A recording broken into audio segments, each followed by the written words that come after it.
ஆவணி மாதம் பிறந்தவர் யாரு? ஆடும் வினையை ஒழிப்பது யாரு? ஆதவன் வணங்கும் தெய்வம் யாரு? பூமியை தாங்கும் புண்ணியன் யாரு?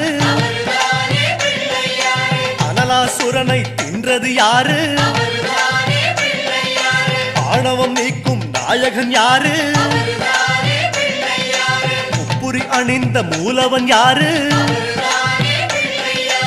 அவரும் வாழ்வது எங்கே கூறு?